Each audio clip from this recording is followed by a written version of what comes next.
Tears of the Kingdom's relevance has taken a nosedive despite being an absolute banger of a game. Why is that? I believe Breath of the Wild's existence might be to blame. The world of Tears of the Kingdom is an updated version of the one in Breath of the Wild. There are new key locations like Lookout Landing and the all-new caves. But because it's overall the same world, no amount of changes to it can really keep the game relevant. So what's the other new additions?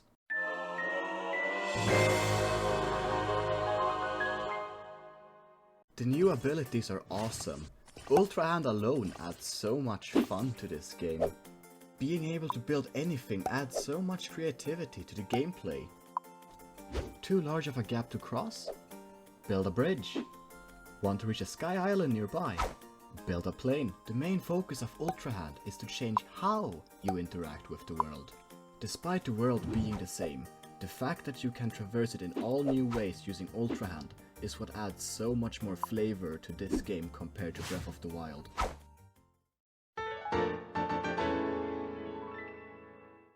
The sky has been the most advertised addition to the game. Every single trailer highlighted the sky as the big new thing in this game.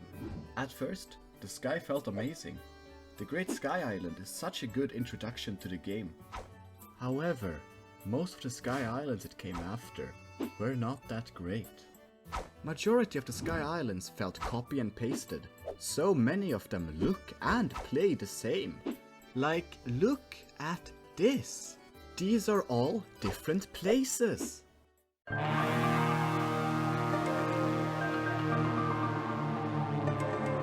The first time I went down a chasm, my mind was blown. The sheer scale of the depths was breathtaking to say the least. At first, the depths were a highlight of the game, but soon a discovery was made. The depths are empty. We have another map the size of the original Breath of the Wild map, yet there is little to do here. There is the occasional Yiga hideout, which has underwhelming rewards, light routes, and some random chests containing armor.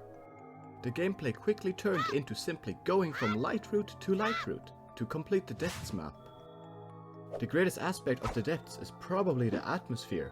Before getting all the light routes, the place actually felt somewhat scary due to the complete darkness.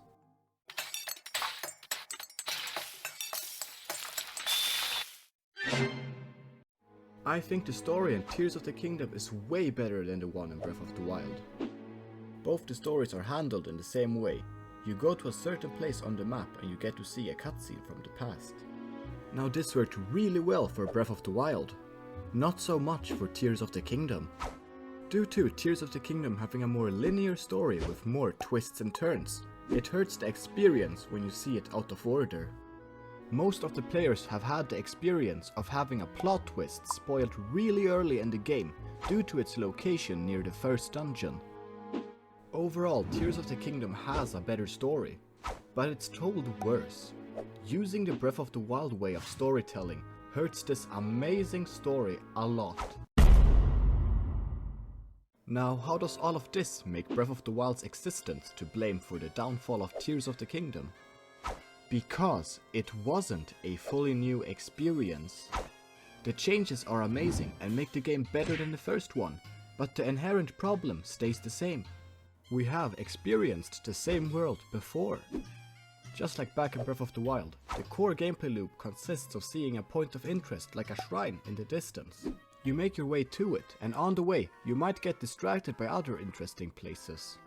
It is the same world, where you play in the same way, the main difference being some new places and the way you interact with the world using Ultra Hand.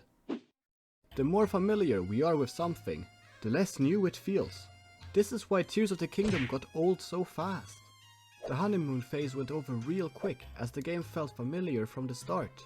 The best way to experience this world might be to skip Breath of the Wild and go straight to Tears of the Kingdom, and by doing so, making the game not get old as fast. Could the additions like Sky Islands and Depths have saved the game from downfall? Maybe, but I am not sure. They did contribute to it though. Seeing the same Sky Islands over and over again made the game get old quicker too. The Depths also did not do as well as they could. There was space for so much more stuff down there.